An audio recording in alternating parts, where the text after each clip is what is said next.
Paul Heyman kicked off Monday Night Raw and said that Obafemi woken up the beast, and he said it 3 times, weird number, and Brock Lesnar had some words to Obafemi, and Brock Lesnar says that he has taken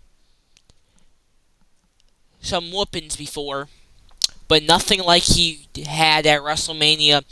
And he got whooped so bad at WrestleMania, he said he was done. But Brock Lesnar said he knows he can take a whooping, but can Obafemi take a whooping? And then he said that Obafemi is going to get whooping by a humbled, retired beast, and that he's going to overcome and rule Obafemi. And Paul Heyman said some other stuff, and then Obafemi came out and said to Paul Heyman that Brock Lesnar isn't the only thing that has awakened, that Obafemi has awakened too, and said that he is going to beat and retire Brock Lesnar again. And he signed the contract on Paul Heyman's shoulder. And Obafemi said one more thing, and he said that the first time Obafemi was just trying to beat Brock Lesnar, this time Obafemi is just going to kill Brock Lesnar. And yeah, that was that segment. Anyway, we got Penta versus Javon Evans in the Intercontinental Championship match, and we see Javon Evans kick Penta straight in the side of the head, then do a little bouncy Hurricane Rana, sending Penta outside the ring, and then goes flying over the top rope onto Penta. Then Penta gave him a drop kick in the corner. Then Javon hit a corkscrew enziguri to Penta. Then we see Javon run to the outside through the ropes, and then Penta catches him and slams him straight into the announce table, or Javon's back goes straight into the corner of the edge of the announce table. Then during commercial break, we see this crazy springboard clothesline. Then Javon, sick and twisted mind, he thought he could go band for band with Penta's chops. He goes for a chop, then Penta hits a nasty chop right there, and it kind of looks, if you look, it kind of looks like he's hitting this guy right here. And then all of a sudden we see this big knee to the face from Javon, and then out of nowhere Javon hits the nasty OG cutter, and I couldn't get it because he went too fast. Then we see this nasty lumbar check from Penta. Then Penta gets hit with a nasty OG cutter on the hardest part of the ring. Then Javon gets hit with a Penta driver for the 1-2 ooh. Then Penta goes on the top rope. Javon finds his way up on the top rope and hits a nasty Frankensteiner off the top rope. And Javon went for a OG cutter but got caught with a super kick. Then Penta gets caught with a super kick. And then Javon went for another super OG cutter, got hit with knees to the back. Big Mexican Destroyer for the 1-2-3, and still the Intercontinental Champion, Penta. And we were informed on Monday Night Raw that Saturday night's main event, Logan Paul suffered a torn tricep, so hopefully the humble one can get back in it ready soon. I actually have no clue how long a torn tricep takes to heal. Hey Google, how long does it take to recover from a torn tricep? Recovery from a torn tricep depends heavily on the severity. Oh boy. Partial tears, non-surgical. Okay, so partial tears, which is non-surgical, could typically take up to 6 to 12 weeks. with rest and physical therapy, a complete territory usually takes 4 to 6 months of rehabilitation to regain full strength and range of motion, and that's surgical. Oh my god, bro. Oh my god, bro. Logan Paul could completely miss SummerSlam, bro. Bro, this ain't good, Logan. Heal up quick. Hopefully it's a partial tear. It's been confirmed if it's a full tear or a partial tear. I don't know. Anyway, Austin Theory came to Paul Heyman and asked, what does he do with the championship? And Paul Heyman motivated Austin Theory, and he gave him a hug, and Austin Theory said he would take out every single person who hurt Logan Paul. And then, during the Joe Hendry concert, we see him get attacked by Austin Theory with multiple chair shots, and then Austin Theory takes a chair and slams it straight in the face of Joe Hendry, taking him out completely. Then we see Seth Rollins talk to Angelo Dawkins and says that he's sorry he wasn't there on Saturday, but he was just following what Montez said. And Seth Rollins says that after what happened to Joe Hendry, we all need to work together with each other to take out Austin Theory, and the division is at its weakest now. And then Montez says, oh, what are we doing, bro? Stop hanging out with this dude. We can't trust this dude. All this dude, all that stuff. And anyway, it turns into a match. Anyway, we saw the Judgment Day take on Lyra and Bayley. And then immediately the Judgment Day girls attack Bayley and Lyra. Then we see Bayley and Lyra do some tag team moves on Raquel Rodriguez. But Raquel Rodriguez is a crossbody into both of them. And then crushes Lyra in the corner, hitting her elbows and stuff, and then slams Lyra into the corner, and then puts her foot on Lyra's neck. Then Lyra sends Raquel straight into the LED ring post. Then Bayley gets in and hits a dive to Raquel Rodriguez, a big elbow in the back. Then Bayley gets taken out by Raquel Rodriguez, and Bayley hits this nice little teardrop suplex to Roxanne. Then we see Bayley and Lyra team up on Roxanne. Then, at the last second, we see Roxanne's foot get put on the rope by Liv Morgan, and the referee sees Liv Morgan puts the foot on the rope.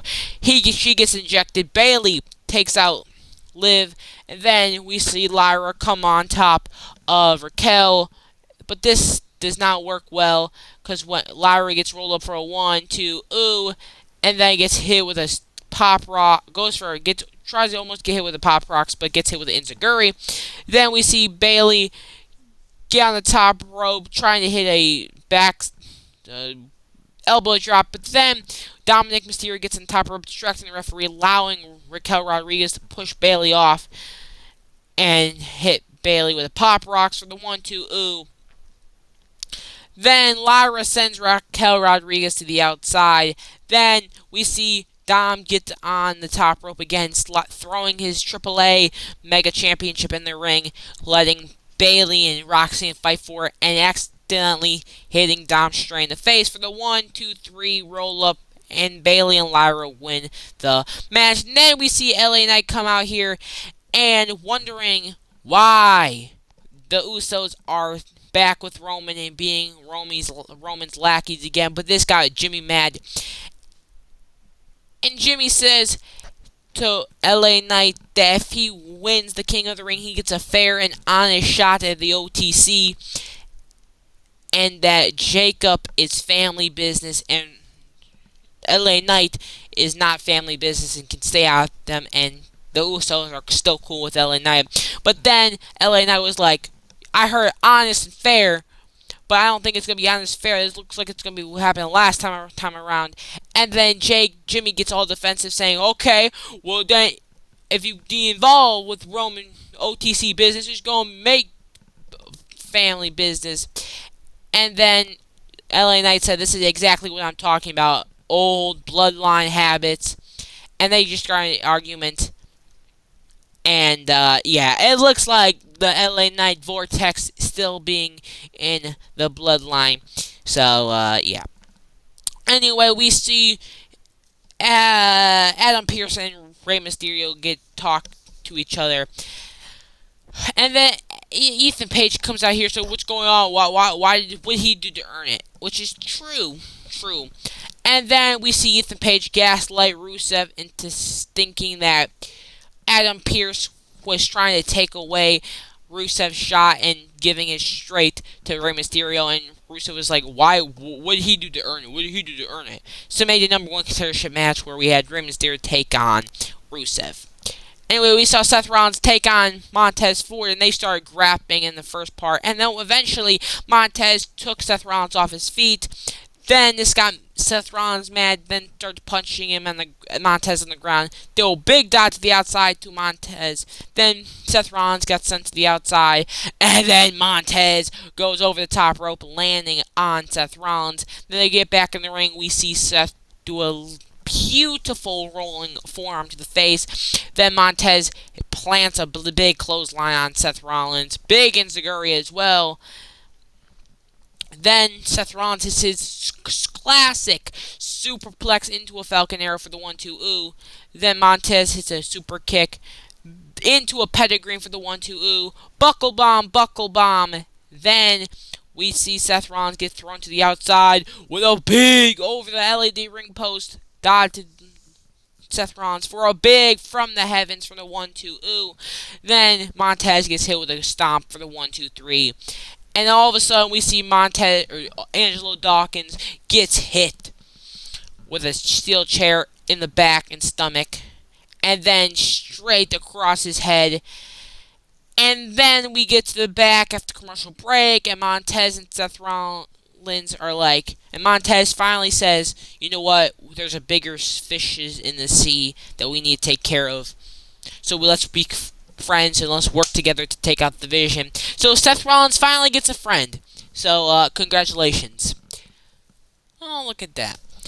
Anyway, we see Rey Mysterio take on Rusev Muchkia in a regular match. And at the beginning of the match, we see Rey Mysterio trick Rusev out, hitting a whatever this tiger spin is, and then running away from Rusev. Rusev gets thrown to the outside of the ring, and then when Rey was going for a 619, he gets taken off his feet, and then to a big suplex, and then another big suplex. Then Rey hits an enziguri and a sunset flip into straight to the barricade, but Rey Mysterio got flung into the barricade by Rusev. West Coast pop into a Hurricane Rana, big bulldog. Then we see Rusev plant Rey Mysterio in the middle of the ring. Machka kick for the 1-2 ooh. Then we see Rusev get 619 straight into the gut. And then went for another 619, but got caught by Rusev. And this got turned into a 1-2-3 roll-up. And Rey Mysterio is the new number one contender for the Intercontinental Championship. But then he got attacked by Rusev. And then Dragon Lee came out, hit Ethan Page with an enziguri, and then threw Ethan Page into Rusev, and then hit a German suplex on Ethan Page, and then took out Rusev, and then hit a big dive onto Ethan Page when Rusev gets hit with a 619 and Operation Dragon. So yeah. Then, as Adam Pearce was reprimanding Austin Theory for his actions tonight, Paul Heyman said he would take care of it. And he was like, "I disagree with all of the stuff you did today." I was like, okay. And then we see Austin Theory and Maxine Dupree look at each other and left. And where we saw Bruce, this was like, "I don't trust that guy." And Maxine was like, look, no, he's just having a tough time. He's having a tough time in his feelings. WWE! Are you doing a love angle with Maxine Dupree and Austin Theory? Is that what I'm sniffing? A love angle between these two? Because look at Paul Heyman's face, man. Look at Paul Heyman's face. Look at Austin Theory's face, and then look at Maxine Dupree's face, man. Bro, why is WWE? Hold on. Why is WWE looking to do a love angle with Austin Theory and Maxine Dupree? It looks like. And why is this love angle only happening after Maxine got married? I mean, I think we need to start a conspiracy theory about this one. But it looks like there might be a love angle going on between these two. Oh, interesting. And also, Maxine, are you going to leave another group because you already ditched the Maximum Male Models to go with Alpha Academy because you were obsessed with Otis? And now it looks like you're going to ditch Alpha Academy to go with the Vision. I don't know what you're doing. I'm not going to lie, Maxine. I don't know what your plans are, but it looks like you're going to start a love angle with Austin Theory. Anyway, Jacob Fatu comes out and then immediately starts throwing chairs after he signed the contract and then took out his entire security team. Roman Reigns finally got there, signed the contract, and told Adam Pearce to get all the security out there because, Jacob Fatu made a blood oath because he can't touch Roman Reigns. And Roman Reigns was blabbing all about this stuff. Hold on, let me look up what he said. I'm not gonna lie because I kind of forgot for real. What did he say? I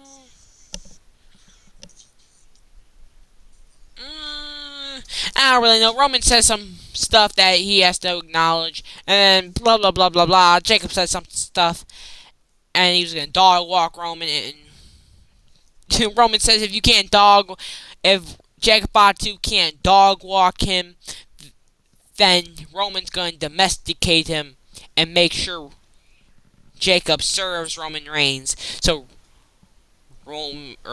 Jacob Fatu can learn under the tutelage of Roman Reigns. But Roman Reigns did say if Jacob Fatu wins Tribal Combat, that Jacob Fatu becomes the head of the table, the Tribal Chief. And they shook hands and put foreheads together. Just kiss at this point, man. Just kiss at this point. Just kiss each other at this point. But yeah, that was me going off of every single promo without notes. I'm going to make notes next time. Anyway, have a beautiful rest of the day. See you tomorrow. Bye.